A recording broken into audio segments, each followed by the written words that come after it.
करते हैं तो हम मिट्टी देते हैं। अब मिट्टी जब देते हैं तो वहां भी ये सवाल होता है कि मिट्टी देने के टाइम हमें क्या पढ़ना चाहिए। तो बाज़ लोग क्या करते हैं कि वो पहली मर्तबा मिट्टी देते तो कहते मिन्हा खलकनाकुम, जो कुरान की आयतें पढ़ते हैं, मिन्हा खलकनाकुम, हमने तुमको मिट्टी से पैदा किया। फिर दूसरी बार जब मिट्टी देते हैं तो पढ़ते हैं वफ़ीहा नुईदुकुम, और फिर तीसरी बार जब मिट्टी देते हैं तो पढ़ते हैं वमिन्हा नुखरिजुकुम तारतन उखरा, कि इसी मिट्टी से हम तुमको दोबारा निकालेंगे।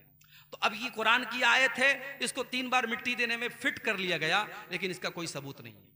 आप मिट्टी देने के टाइम कुछ ना पढ़ें कोई मसला नहीं है, ज़्यादा से ज़्यादा बिस्मिल्लाह, हर अच्छा काम बिस्मिल्लाह करके किया जाता है, तो मिट्टी देने के टाइम भी आप बिस्मिल्लाह पढ़ दें। बाकी ये जो दुआ पढ़ी जा रही है, जो कुरान की आयत पढ़ी जा रही है, मुनासिब नहीं है। इसी तरीके से कहीं कहीं जनाजे की नमाज में क्या होता है, इमाम साहब के लिए वो आता है मुसल्ला, इमाम साहब के लिए अलग से मुसल्ला आता है। भाई मुसल्ले का यहाँ कोई काम नहीं है, मुसल्ला सजदा करना होता तब काम होता, यहाँ ज़मीन पर हम पढ़ रहे हैं, मुसल्ले का कोई काम नहीं है। इसी तरीके से अब अगर जनाजे की नमाज कहीं बाहर हो रही है तो अब जूता चप्पल लोग पहन करके जनाजे की नमाज पढ़ते हैं, ठीक है, जायज़ है, लेकिन जूता चप्पल में गंदगी भी लगी हो सकती है, पाखाना भी लगा हो सकता है। तो अब कुछ लोग क्या करते हैं कि जब जूता चप्पल पहन के जनाजे की नमाज पढ़ते हैं तो वो जूता चप्पल उतारते हैं और उतार करके उसी के ऊपर खड़े हो जाते हैं, पैर रखते हैं और जनाजा की नमाज पढ़ते हैं। तो भाई इससे क्या फ़ायदा हुआ, अगर उस चप्पल में गंदगी लगी है और आपने चप्पल उतार के चप्पल पर आप खड़े हो गए तो अभी भी आप गंदगी के ऊपर खड़े हैं। तो चप्पल में, जूते में अगर गंदगी लगी है तो उसको धोना ज़रूरी नहीं है। हदीस में आता है कि उस जूते चप्पल को आप ज़मीन पर रगड़ लीजिए, वो पाक हो जाएगा। तो जब जनाजे की नमाज आप जूता चप्पल पहन के पढ़ रहे हो तो आप एक बार चेक कर लीजिए, अगर उसमें कोई गंदगी लगी है बस ज़मीन पर उसको 1-2 बार रगड़ लीजिए, पाक हो गया। अब आप उस जूता चप्पल को पहन के जनाजे की नमाज पढ़ सकते हैं। जनाजे को सामने रख करके मैयत के रिश्तेदारों से नमाज के मुतालिक पूछना कैसे। अब ये भी बस एक रिवाज है, जनाजा रेडी है, सफ लग चुकी है, अब जो मैयत का कोई बड़ा रिश्तेदार है, उसके मामा है, नाना है, दादा है, उनको आवाज़ दी जाती है, हाजी साहब कहाँ हैं, फलाने कहाँ हैं। अब जब तक वो हाजी साहब बेचारे वो थोड़ा ऊंचा भी सुनते हैं, बड़ी मुश्किल से उनको सुनाई देता है, वो बिल्कुल पीछे रहते, ऐसे मौके पर जो रिश्तेदार होते हैं ना एकदम पीछे होते हैं, तो बड़ी मुश्किल से उनको खोजा जाता है। फिर वो हाथ उठा के कहते हैं हाँ मौलवी साहब इजाज़त है, तब जनाजा पढ़ाया जाता है। ये सब फालतू की रस्म है, इसकी कोई ज़रूरत नहीं है। जब आपने इमाम साहब को पहले से ड्यूटी दे दी कि आपको जनाजे की नमाज़ पढ़ाना है, इमाम साहब आए, सब लग चुकी है, तो भाई नमाज शुरू कर दो। ये एक सिस्टम जो बना के रखा है कि घर के बड़े और ख़ानदान के बड़े से इजाज़त दी जाती है, यहाँ इस इजाज़त का कोई मतलब नहीं है और ना उसकी कोई ज़रूरत है।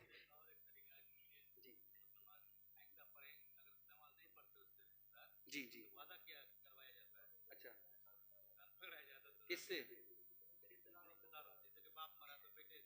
हाँ हाँ,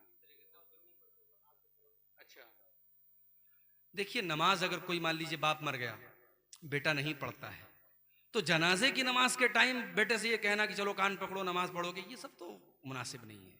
भाई नमाज तो उसको ऐसे भी पढ़ना है, वो नहीं पढ़ रहा है तो गलत कर रहा है। अब बाप के मरने पर उसके जनाजे की नमाज का बेटे की नमाज न पढ़ने से कोई ताल्लुक नहीं है। बेटा अगर नमाज नहीं पढ़ता है, बेटा गुनहगार होगा, बाप अपना हिसाब देगा। तो जनाजे की नमाज के दौरान ये सब कहने की ज़रूरत नहीं है। हाँ ये चीज़ होती है कि जब किसी का बाप मरता है तो इमोशनल सीन होता है, उस वक्त इंसान जज्बाती होता है। उस वक्त आप देखते होंगे कि जो बेटा कभी बाप की कदर नहीं करता था, बाप के मरने के बाद बाप की कदर करने लगता है।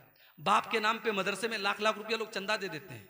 तो अब कुछ लोग इस जज्बे को, इस इमोशन को कैश करते हैं कि ये अच्छा मौका है, लोहा गर्म है, चोट मार दो।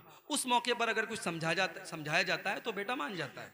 तो वो एक अलग सोच हो सकती है, मगर उसको एक रिवाज बना देना और बेटे से इस तरीके से कान पकड़वाना, ये बहरहाल मुझे तो बिल्कुल भी मुनासिब नहीं लग रहा है। बाकी आप अपने इलाके के जो मकामी उलमा हैं उनसे आप समझ लें।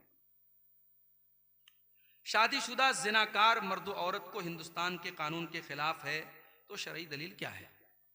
देखिए जाहिर है कि हम हिंदुस्तान में रहते हैं, यहाँ कोई शरई कानून तो लागू नहीं है, यहाँ इंडियन क्रिमिनल लॉ लागू है। यहाँ चोर चोरी करेगा तो उसका हाथ थोड़ी काटा जाएगा, कातिल को की गर्दन थोड़ी मारी जाएगी। तो यहाँ हम इंडियन क्रिमिनल लॉ के तहत ही ज़िंदगी गुजार रहे हैं, और चूंकि हम इस मुल्क में रहते हैं तो इस मुल्क के कानून के दायरे में ही हम रहेंगे। तो अगर कोई मान लीजिए जिनाकार है, लड़का लड़की ने जिना किया, तो हमारा इंडियन लॉ तो ये कहता है उसने कोई गलत काम किया ही नहीं, अगर आपस की सहमति से किया तो उसमें कुछ गलत नहीं है, उसको कानून के हिसाब से कोई सज़ा नहीं दी जाएगी। अब हम शरीयत की जो सज़ा है, शादीशुदा है तो सज़ाए मौत है, कुंवारा है तो 100 कोड़े की सज़ा है, वो सज़ा भी हम नहीं दे सकते, कानूनी एतबार से हम पकड़ लिए जाएंगे। तो फिर हम अपने तौर पर कोई एक सज़ा मुकर्रर कर दे जो हमारी पंचायत में आपस के मशवरे से तय हो। लेकिन उस सज़ा में भी हम इस बात का लिहाज रखें कि अगर ये काम आपस की सहमति से हुआ है तो दोनों भागीदार हैं, सज़ा मिले तो दोनों को मिले। सिर्फ लड़के को सज़ा देना और लड़की को इनाम देना ये तो मुनासिब नहीं है। तो शरीयत की रोशनी में जो सज़ा है वो आप इस मुल्क में कानून के दायरे में रह करके तो नहीं दे सकते। वो जहाँ पे इस्लामी कानून लागू है और इस्लामी हुकूमत है वहीं पर ये चीज़ हो सकती है। तो आप अपने मुल्क के कानून के दायरे में रह करके उसको कोई फ़ाइन लगा दें या हल्की फुल्की जिस्मानी सज़ा दे दें तो वो दी जा सकती है। बहरहाल उसको कोई हर्ज की बात नहीं। अल्लाह ताला ने मौत को सबसे पहले क्यों पैदा किया है, जैसा कि सूरह मुल्क के अंदर है, ज़रा वजाहत फरमाने की ज़हमत फरमाएं। देखिए सूरह मुल्क में अल्लाह ने फरमाया कि अल्लज़ी खलक़ल मौता वल हयाता, अल्लाह ने मौत को पैदा किया और ज़िंदगी को पैदा किया। तो पहले अल्लाह ताला ने मौत का जिक्र किया, तो इससे उलमा ने यह दलील पकड़ी है कि मौत पहले पैदा की गई। अब इसकी हिकमत क्या है ये अल्लाह आलम, अल्लाह ज़्यादा बेहतर जानता है।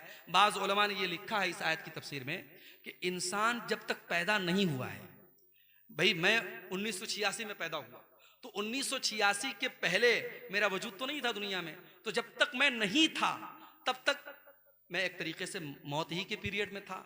जब इसीलिए अल्लाह ने कुरान के 29वें पारे में फरमाया सूरह दहर के अंदर कि हल अता अलल इंसानी हीनुम मिनद दहरी लम यकुन शैअम मज़कूरा, इंसान के ऊपर एक ऐसा दौर भी आया है जब इंसान कोई काबिल जिक्र चीज़ भी नहीं था, कोई जानता भी नहीं था उसको। पैदा हुआ तब लोगों ने जाना कि हाँ ये अब्दुल्ला है, ये अब्दुर्रहमान है, ये फलां है, ये फलां है। तो हमारी पैदाइश के पहले का जो पीरियड था वो मौत है। उसके बाद हम जब पैदा हुए ये जिंदगी है, अब हम जब मर जाएंगे वो मौत होगी, और फिर जब हम कयामत के दिन उठेंगे वो दूसरी जिंदगी होगी। तो 2 बार जिंदगी है और 2 बार मौत है, ये मिला करके इसका कुरान में भी अल्लाह ने जिक्र किया है। बाकी अल्लाह ने मौत को पहले क्यों पैदा किया इसकी कोई हिकमत बताई नहीं गई है, और ज़रूरी नहीं है कि हर चीज़ की हिकमत बयान ही की गई हो। ला युसअलु अम्मा यफ़अल, अल्लाह जो करता है अल्लाह से पूछा नहीं जाता है। ठीक है,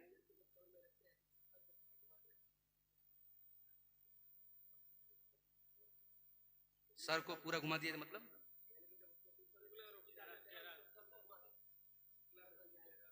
उसमें मैंने एक मरतबा ये मसला आया था मेरे सामने, तो उसमें बहरहाल गुंजाइश मौजूद है सर को घुमाने की, सर को यानी दाहिनी तरफ जो है करने की गुंजाइश मौजूद है। उस पर हम मज़ीद तफसील से किसी अगली तकरीर में उसको दलाइल जो उलमा ने जो दलाइल दी हैं, जो हदीसें हैं, उसको सामने रख करके हम उस पर इंशाअल्लाह उसको रोशनी डालेंगे। ठीक है, अल्लाह ताला हम सबको नेक अमल की तौफीक अता फरमाए, कहने सुनने से ज़्यादा अमल की तौफीक अता फरमाए। आमीन व आखिर दावाना अनिल हम्दुलिल्लाहि रब्बिल आलमीन।